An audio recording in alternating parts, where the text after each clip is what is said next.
이번 주부터는 최고의 인생이라는 주제로 몇 차례 말씀을 같이 생각하려고 합니다. 첫 시간인데요.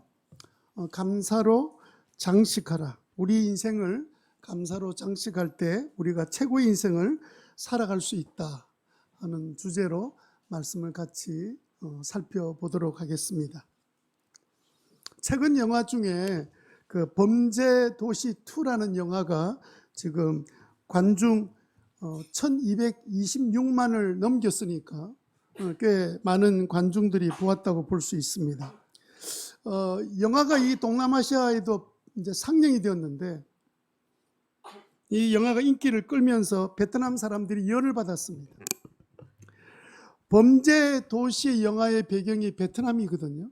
촬영은 이 나라에서 별로 이렇게 적합하지 않아서 필리핀에서 촬영을 했지만 그 배경이 베트남이니까 우리 베트남이 무슨 범죄 도시냐 이러면서 항의를 했다고 그럽니다. 그런데 여러분, 거기 나오는 범죄자들은 그 베트남 사람이 아니고 한국인들이에요. 한국인이 납치해서 잔인하게 죽이고 그리고 돈을 요구하는 그 폭력배들을 소탕하는 그런 범죄 영화입니다.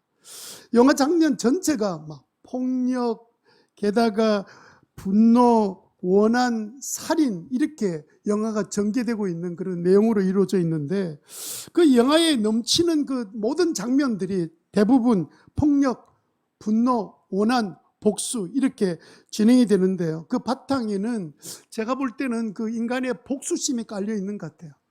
이 그 불량배들은 그 가진 자들에 대한 그 분노, 주먹과 칼로 위협하고 결국 사람을 죽이는 그 배경에는 그 복수심이 깔려 있습니다. 경찰들은 정의라는 이름으로 그런 또 인간들을 향해서 복수를 자행하고 있는 것이 영화의 전체적인 흐름입니다. 그런데 이 영화가 이렇게 사람들의 관심과 또 즐거움을 갖게 만들었던 이유가 뭐냐면 우리 인간 마음속에는요 이 복수심이 있거든요.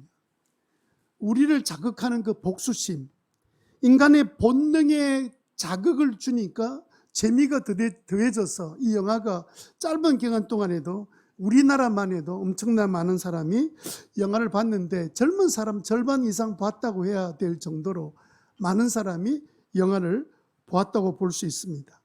근데 묻고 싶은 건 뭐냐면요, 실제로 우리가 사는 이 도시가 범죄도시 2처럼 그런 폭력이 이루어지는 도시에서 우리가 산다고 생각하면 굉장히 신나겠지, 그죠? 막 기분 좋고 재미있고 막 통쾌하고 막 영화 보는 것처럼 그런 감정이 들겠습니까? 여러분들은 어떤 마음이 들겠어요? 우리 자녀들 밖으로 못 보낼 거예요. 언제 또 인질로 잡혀가서 돈을 요구할지. 그 인질극에 대한 내용이 이 영화의 주된 내용인데 이 폭력 영화를 보면서도 이렇게 통쾌하게 느끼는 이런 일들이 우리의 현장에서 일어나기를 원하는 사람 아무도 없습니다. 신기하게도 이 폭력 영화에 한 번도 등장하지 않는 것이 있습니다. 그것은 감사라는 단어입니다. 한 번도 감사라는 단어가 등장하지 않습니다. 왜냐하면 감사라는 그 자체는 우리의 본능에서 일어난 일들이 아니에요. 폭력, 원한, 불평, 원망, 복수 이런 모든 것들은 감사와 반대 개념이에요. 그런 면에서 우리 예수 믿는 사람들은 얼마나 복 있는 사람인지 모릅니다. 왜냐하면 하나님께서 우리를 부르실 때 감사의 사람으로 우리를 불러주셨어요. 또한 우리에게는 하나님께서 감사를 명령하셨습니다. 감사는 하면 좋고 안 해도 좋은 그런 내용이 아니라 마땅히 감사해야 되고, 감사하지 않는 사람은 오늘 내용에 보니까, 시편에 보니까 하나님 앞에 나올 수도 없다. 그렇게 되어 있는 내용을 보면 하나님께서는 우리를 하나님의 자리까지 불러주시려고 우리에게 감사하라고 말씀하고 계신다는 거예요. 우리는 그렇기 때문에 신자들은 감사의 사람이다, 그렇게 말할 수 있습니다. 맞습니다. 그래서 신자는 어디를 가든지 다른 것은 뭐냐면 가는 곳마다 감사하는 거죠. 여러분, 요즘 어떤 모임에서 지난 금요일날 모임에서 목장 식구들이 둘러앉아서 막 감사한다고 몇 시간을 같이 한두 시간 계속 감사를 나누는 그런 모임이 세상에 어디 있어요?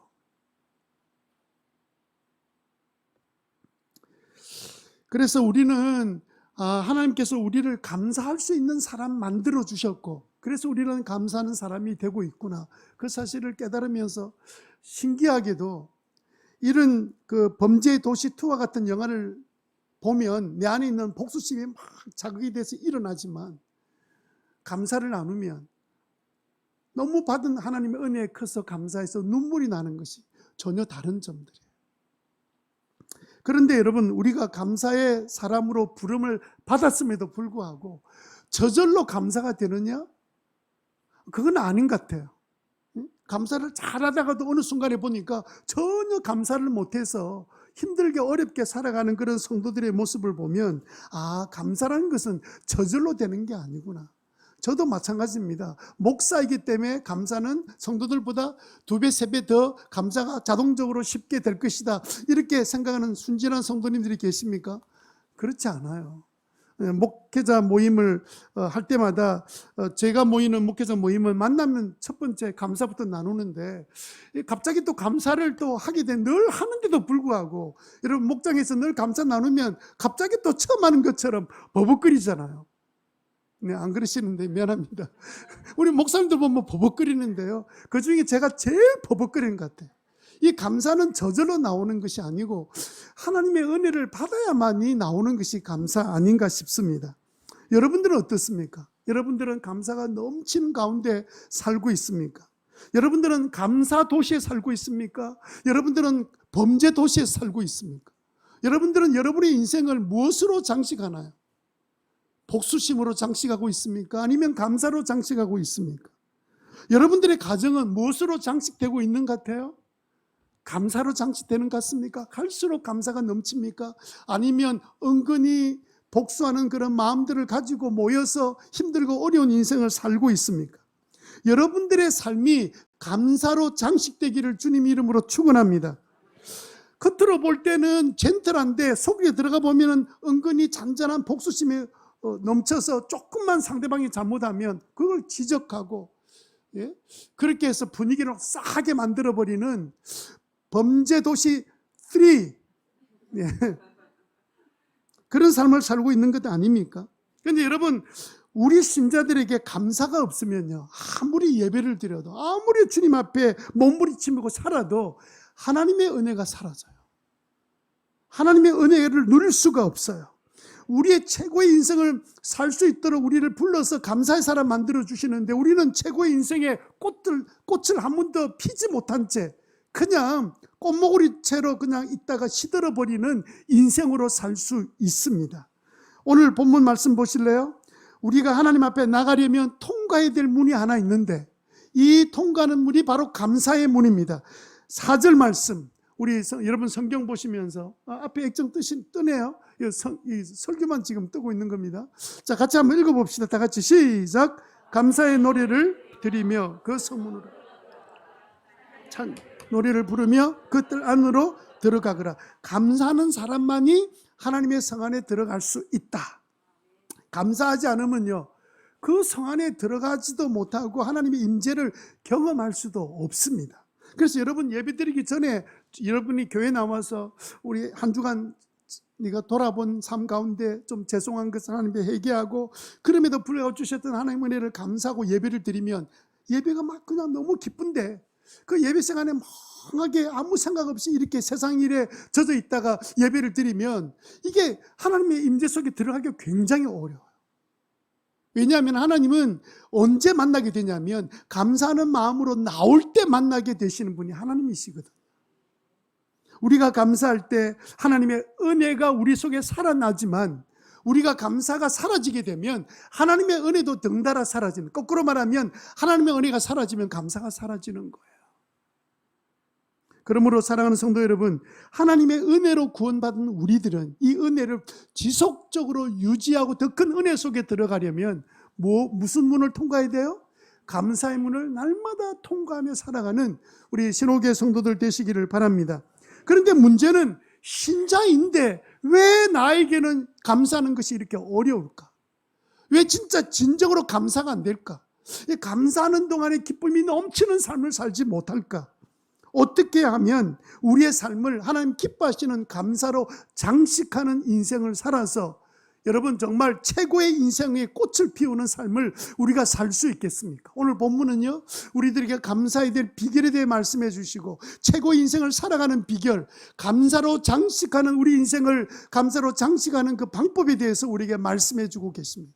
오늘 이 말씀을 통해서 감사가 여러분의 삶에 아름다움을 만들어내는 그런 장식이 되는 그런 놀라운 역사가 일어나게 되기를 주님 이름으로 축원합니다. 제일 먼저 우리가 생각할 것은 신자가 감사로 내 삶을 장식하지 않으면 어떤 삶을 살게 되느냐? 내 인생이 허망해집니다. 인생이 허망해져요. 허망해진다는 말을 사전에 찾아보니까 어이없고 허무하다. 어이없고 허무하다. 자기 나름대로 인생을 꽃 피워보려고 막 노력하고 애쓰고 막 힘쓰고 막 뭔가를 이뤘다고 생각하는데 하나님의 은혜가 없으니까 갑자기 어느 날 허망한 날이 찾아오는 거예요.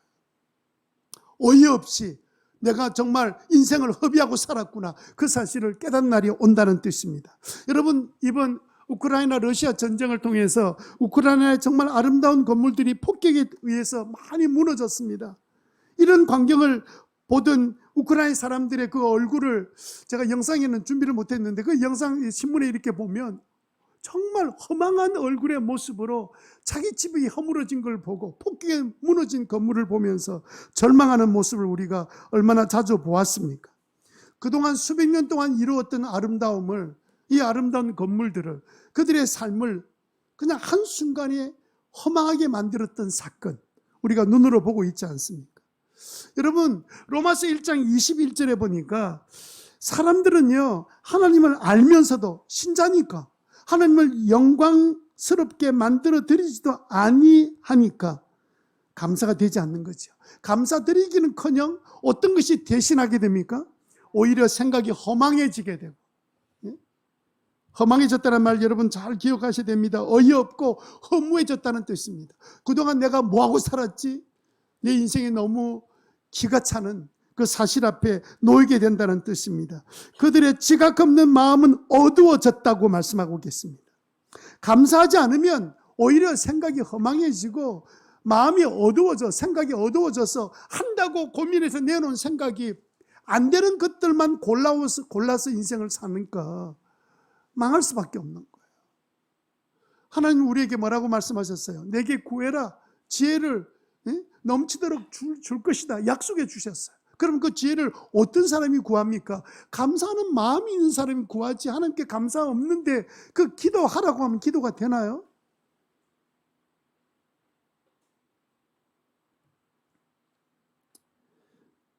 감사하지 않으면 결국은 허망한 인생을 살아간다 사실을 기억하시고, 왜요? 그 인생에 하나님이 아무런 역사를 하지 않으시니까 허망할 수밖에 없죠. 하나님을 떠난 사람의 특징은 뭡니까? 감사가 사라진 거예요. 감사 없는 성도들은 감사가 사라지는 순간에 허망한 삶을 살다가 나중에 어느 순간에 내가 정말 허망한 인생이 되고 말았구나, 그 사실을 깨닫게 된다는 거예요. 왜 그럴까요? 왜 감사가 없으면 삶이 허망하게 될까요? 이유는 딴 데 없습니다. 하나님 없는 인생 자체가 허망하기 때문에 그래요. 우리 인생은요, 하나님 떠나는 그 순간부터 본성 자체가 허망해질 뿐이에요. 아무리 폼 잡고 열심히 살아도 하나님 떠나시니까 그 인생 자체가 허망합니다. 어이없이 허물어져 버립니다. 그러나 우리 인생을 감사로 장식하기 시작하면 그때는 그 안에서 기쁨이 생기고 아름다움이 이루어져 가면서 내가 살아가는, 내가 가는 곳마다 그 행복이 무엇인지를 알게 되는, 그 삶이 우리에게 주어지게 되잖아요. 에베소서 5장 4절에 보니까 더러운 말, 어리석은 말, 상스러운 농담은 여러분들에게 어울리지 않습니다. 그렇습니다. 오히려 여러분들은 무슨 말을 해야 됩니까? 감사의 참말을 해야 돼요. 그런데 왜 에베소서 이 말씀하고 계실까요? 많은 성도들이 감사하지 않고 살고 있다. 그러니까 입에서 나오는 말이 무슨 말이냐고요? 더럽고 어리석고 상스러운 말들을 하고 있더라는 거예요. 그래서 여러분 한번 생각해 보세요. 요즘 지난 한 주간 동안 내 입에서 어떤 말들이 주로 나왔는가?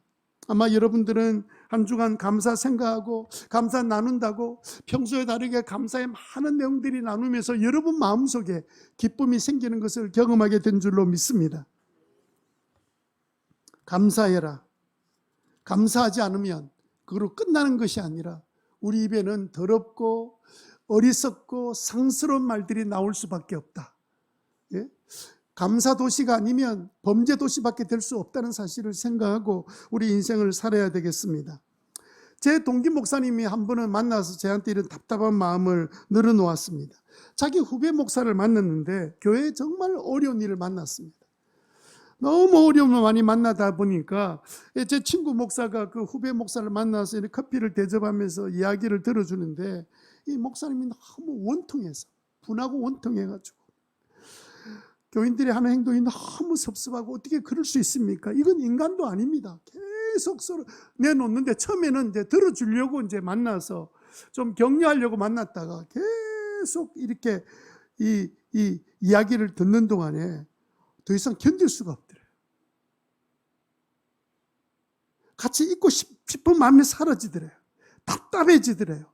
하나님 말씀을 준비하고 공부하고 헌신했던 목사라 할지라도 감사가 사라지니까 원망이 쏟아져 나오고 그 마음속에는 잔잔한 복수심이 가득 차 있는 것을 보면서 야, 감사 사라진 목사도 똑같구나.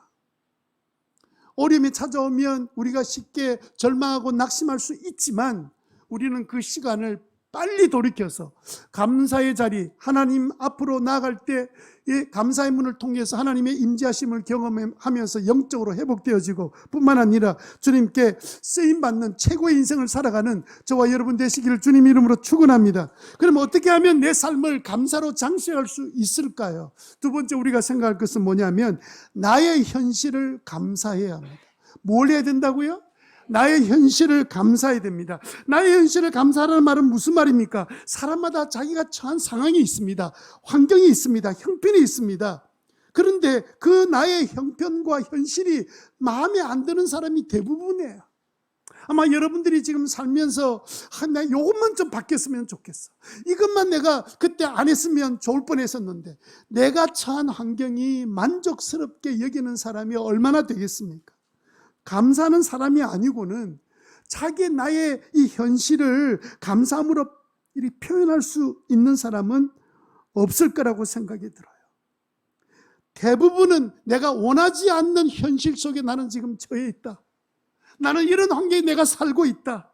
이건 내가 원하는 일이 아닌데 어쩔 수 없이 살아갈 수밖에 없어. 이런 마음으로 사니 어떻게 감사가 나오겠습니까? 나의 현실을 감사하는 자리에 들어가라고 주님 오늘 말씀하고 계십니다. 3절 한번 읽어보실까요? 3절은 하나님이 그런 우리들을 향해서 뭐라고 말씀하십니까? 시작. 너희는 주님이 하나님이심을 알아라. 그가 우리를 지으셨으니 우리는 그의 것이고 그의 백성이요 그가 기르시는 양이다. 하나님이 우리를 지으시고 우리에게 가장 적합한 현실 가운데 우리를 두셨다는 거예요. 심지어 우리가 잘못된 선택을 했다 할지라도 하나님은 그 현실을 통해서 하나님은 뭐 하십니까? 우리를 기르시고 우리를 돌보시고 우리를 하나님의 사람 최고의 인생 살도록 만들어주신 하나님이 되심을 믿으시기 바랍니다. 여러분 세상에 최고의 인생을 살았던 사람들은요 과거에 좌절과 절망과 아무도 그렇게 살기 원치 않는 최고의 낮은 자리에 들어갔던 사람들이 다 최고의 인생을 사는 거지. 잘 사던 사람이 어느 날 최고의 인생 사는 사람 아무도 이 땅에 없어요. 하나님은 우리가 만나는 현실이 때로 우리가 받아들이기 어렵다 할지라도 하나님 그 현실을 통해서 우리를 최고의 인생 만들기를 원하시는 분이시다. 이 사실을 여러분 믿으시기를 바랍니다. 이걸 믿어야 감사가 돼요. 나의 현실을 받아들이셔야 돼요.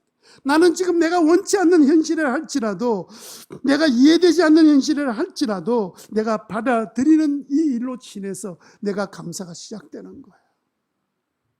왜 현실을 받아들이고 감사해야 될까요? 그래야 내 인생이 최고의 인생으로 꼽힐 수 있는 것을 주님이 알고 계시기 때문에 그래요. 낮으면 낮을수록 그 높이 올라가는 기쁨과 영광이 있다는 사실을 주님 너무도 잘 알고 계시기 때문에, 만약에 여러분들이 나의 현실을 받아들이지 아니하고 이런저런 이유 때문에 다른 사람과 비교하면서 나의 현실은 나는 받아들일 수 없어, 이런 마음을 가지고 감사하지 못하면 원망과 불평과 나중에는 하나님에 대한 분노, 잔잔한 분노까지 마음에 자리 잡기 시작하면 그 다음에는 내 인생이 허망하게 될 수밖에 없다는 사실을 하나님이 잘 알고 계세요. 내 인생의 꽃도 한 번도 피워보지 못한지, 아이고 목사님 내가 형편이 이렇는데 내가 어떻게 이리 인생이 꽃이 피겠습니까? 아니에요. 세상도요, 정말 남이 겪지 못했던 아픔과 큰 고통 가운데서 일어나는 사람들을 영웅으로 여기더라고요. 감사할 때 우리는 최고의 인생으로 꽃피울 수 있다, 이 사실을 여러분 믿으시기를 바랍니다. 예? 이 현실을 내가 살면서도 한 번도 제대로 내 인생에 대해서 감사를 안 한 사람은 인생의 꽃이 안 피는 거예요. 로마서 11장 36절에 뭐라고 되어 있습니까? 만물이 어디서 나왔다고요? 그에게서 나왔습니다. 나는 어디서 나왔어요? 하나님께로부터 나왔지요. 그로 말미암아 내가 존재하고 있습니다. 그를 위하여 내가 살고 있습니다. 그에게 영광이 세세에 있기를 정말 우리가 빌기를 원한다면 이 사실을 우리가 믿고 받아들여야 돼요. 이것을 여러분 무슨 신앙이라고 생각한 줄 압니까? 절대 주권 사상이라 그래요. 절대 주권이 하나님께 있다는 사실을 받아들이는 이 믿음에서 시작되는 것이 감사입니다. 내가 어떤 처지에 환경에 있다 할지라도 내가 감사를 시작할 때 가장 아름다운 인생의 꽃을 피우는 것을, 저는 가장 어려웠던 공동체였던 그 한센시병 환자들 마을에 6년 사는 동안에 그런 모습을 극적으로 보았어요. 한쪽은 아주 많은 사람은 아니지만 자기 환경, 현실을 원망하면서 그냥 술에 취해서 인생을 망쳐서 끝내는 인생이 있는가 하면, 그 어려운 중에 하나님이 나를 그렇게 불러주시고 만들어주신 것을 원망하지 않고 감사하는 인생을 보면서 얼마나 아름답게 보였는지, 하나님이 얼마나 아름답게 보시겠어요. 하나님이 꽃 피우는 인생을 사는 것을 보았습니다. 여러분의 현실을 하나님이 주셨다는 사실을 믿으시기를 바랍니다. 그리고 그 현실에 대해서 뭐 하기 시작하라고요? 감사하기 시작하세요. 그러면 인생이 달라지기 시작합니다. 목사님, 내가 이 현실 피하고 싶은데 목사님 같으면 이런 현실을 받아들일 수 있겠습니까? 인정할 수 있겠습니까? 저는 이런 공동체 가운데 있으면서 나도 똑같은 질병으로 고통당하면 나도 주님을 예배하고 믿을 수 있을까?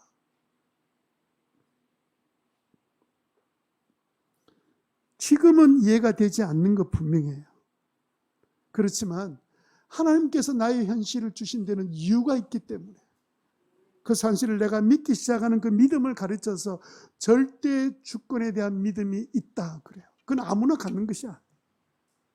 인생을 꽃피우는 사람이 가질 수 있는 신앙입니다. 그래서 여러분, 하나님께서 나에게 딱 맞는 현실을 주셨다는 사실을 믿고 믿음으로 여러분의 인생을 꽃피우는 감사의 인생 되시기를 주님의 이름으로 축원합니다.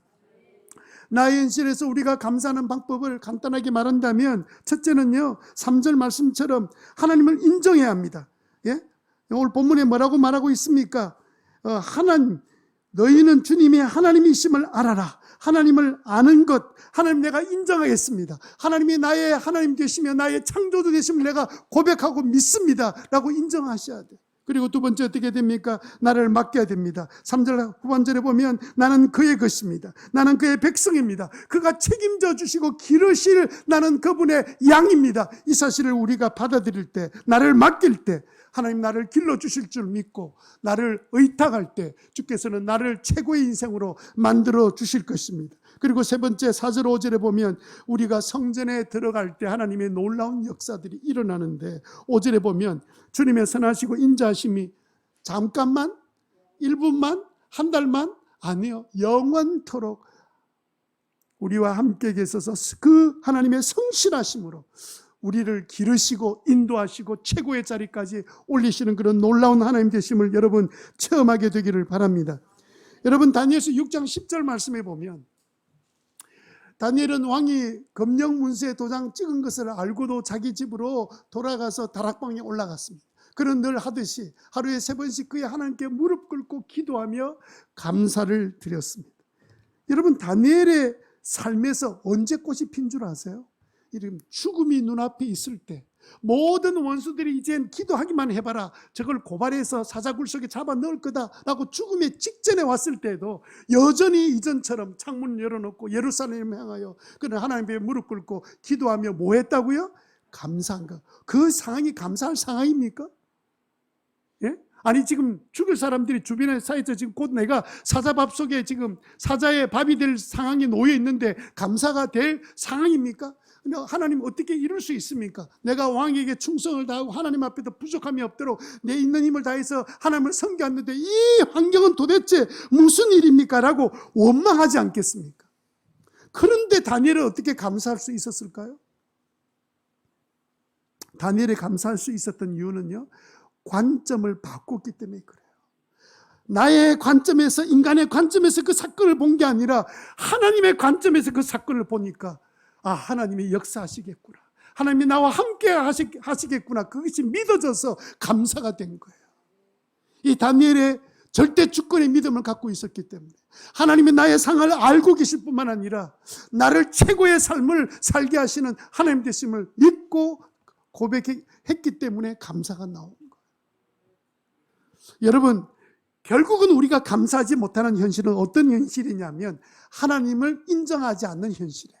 하나님이 없는 현실에, 하나님의 절대 주권을 믿지 않는 현실이 바로 감사가 안 되는 현실이에요. 하지만 주님께서는 우리들을 향해서 당신의 관점에서 세상을 바라볼 때 감사할 수 있음을 이렇게 말씀하십니다. 4절 말씀에, 시편 100편 4절 말씀 같이 한번 소리내어 읽어보겠습니다. 시작.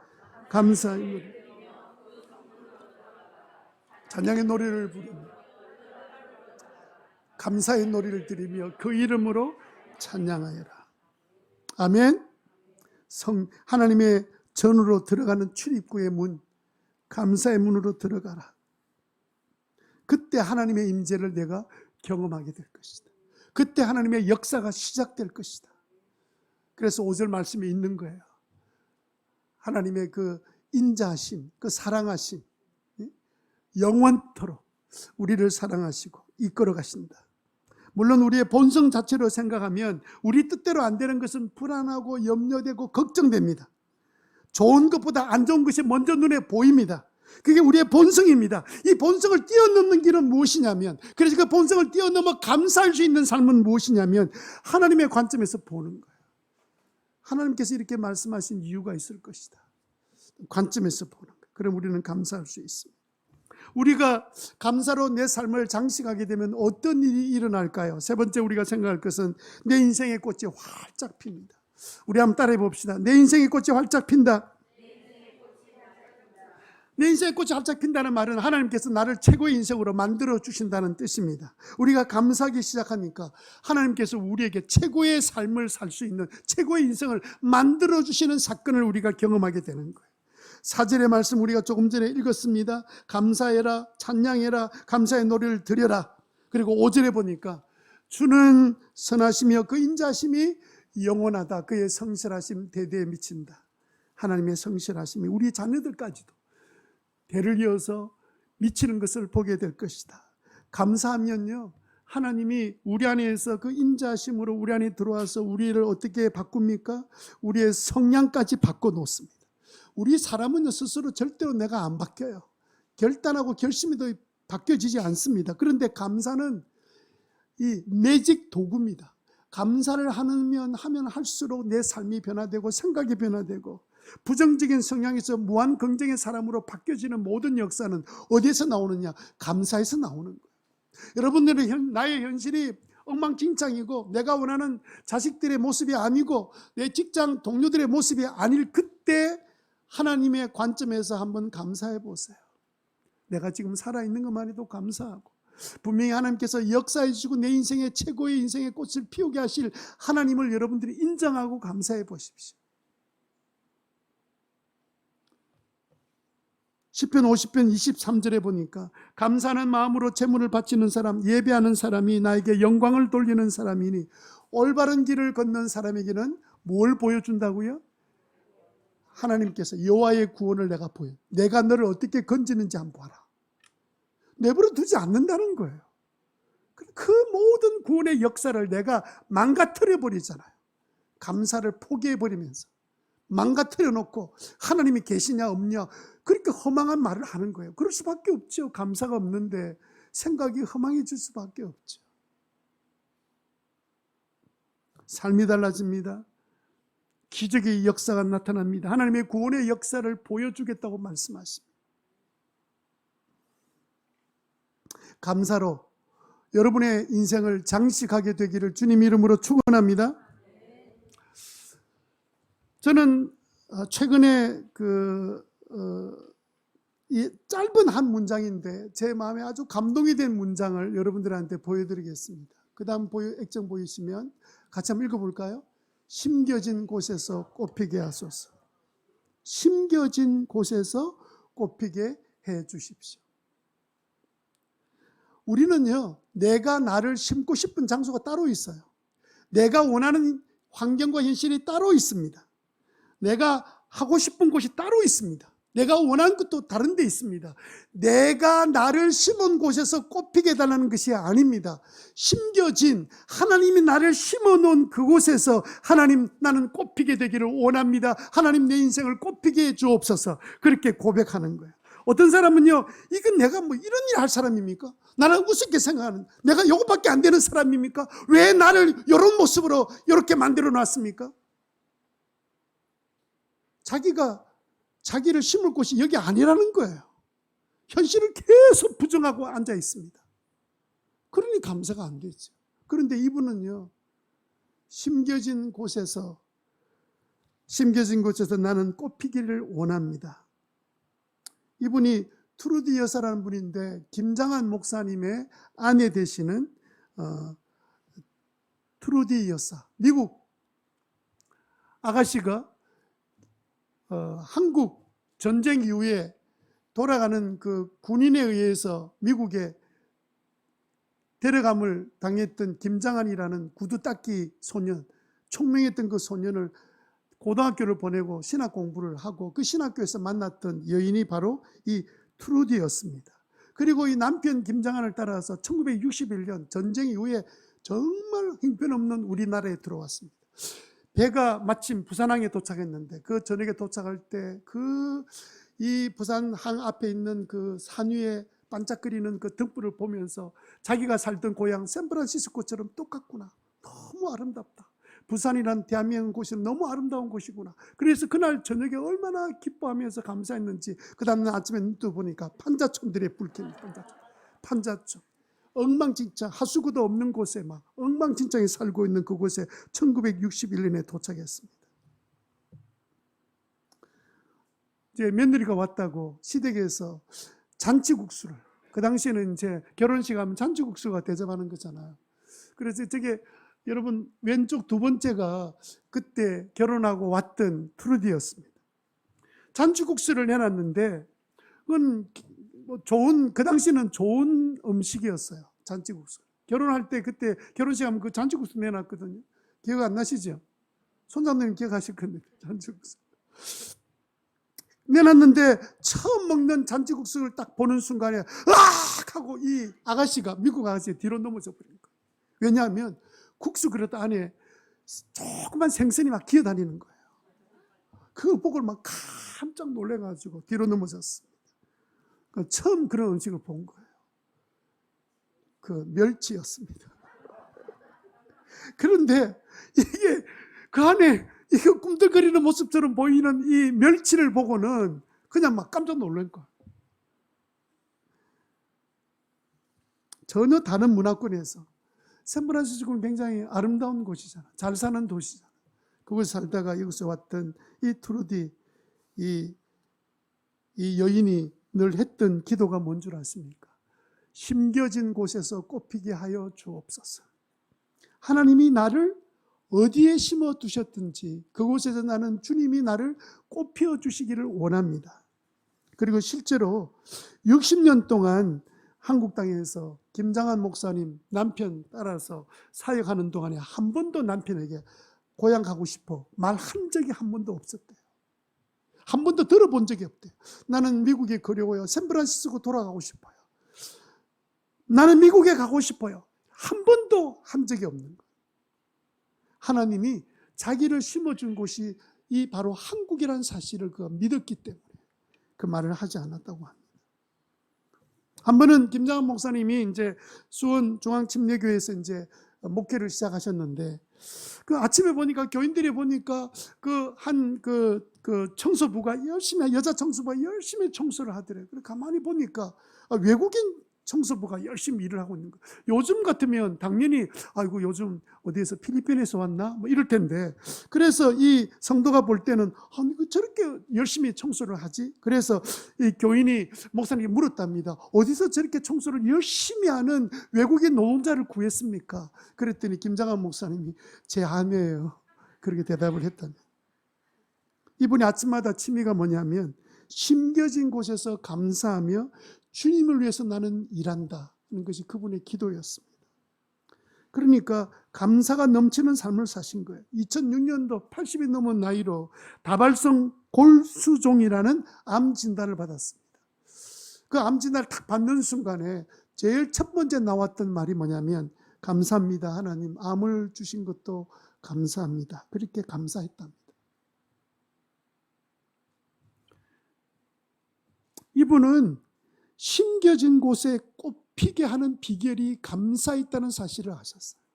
그리고 그 감사를 통해서 그 남편이 또 본인이 우리 이 땅에서 60세월 보낸다 엄청난 수많은 일들을 이루어냈어요. 오히려 부산에 살고 있는 우리들이 잘 모를 뿐이에요. 여러분 집에 돌아가서 트루디라는 김장한 목사, 트루디 하면 영화배우가 떠요. 그러니까 김장한 목사 트루디 치면 그 여인이 살아왔던 삶들을 곳곳에서 설명해 주고 있습니다. 심겨진 곳에서 꽃피게 해 주옵소서. 얼마나 아름다운 기도예요. 보통 사람들은 자기가 원하지 않는 곳으로 끌려갔다고 생각하면 분노합니다. 화를 냅니다. 억울해합니다. 이거 내가 사는 삶 아니야. 내가 원한 것 아니야. 응? 나는 이렇게 살 사람이 아닌데 왜 내가 이런 대접을 받아야 돼? 별의별 생각이 다 떠올라서 우리를 넘어지게 만들어요. 그리고 우리 인생을 허망하게 만들어버립니다. 한 번도 제대로 우리 인생의 꽃을 확 피는 것을 보지도 못한 채 우리 인생을, 내 인생을 내가 마감할 인생들이 얼마나 많이 있겠습니까? 심겨진 곳에서 꽃을 피는 비결은 감사하는 삶이 이제는 완전히 습관이 되어서 입만 열면 어떤 상황 속에도 감사가 먼저 나오는 삶, 감사로 장식하는 삶, 이 삶이 최고의 인생의 비결이다는 사실을 기억하고 감사로 나의 삶을 장식하자 이렇게 늘 여러분 생각하시고 감사로 내 삶을 장식하자. 시작. 심겨진 곳에서 꽃피게 하소서. 시작. 아멘. 적어도 우리도 그 믿음을 좀 가지면 좋겠습니다. 다니엘처럼 믿음의 사람들은 다 똑같은 생각 가졌습니다. 포로로 끌려가도 처참한 옥중에 갇혀도 바울은 원망하지 않고 그곳에서 감사의 찬양을 불렀잖아요. 기적이 일어나고 하나님께서 그 인생을 꽃피게 만들어서 바울이라는 인생이 우리 머릿속에 지금도 남아요. 네? 다니엘 같은 인생. 우리는 똑같은 삶을 사는 인생인데 왜? 우리도 꽃피는 인생으로 우리 인생을 마감해야 되지 않겠습니까? 감사함으로. 우리 이 시간 함께 찬양할 텐데요.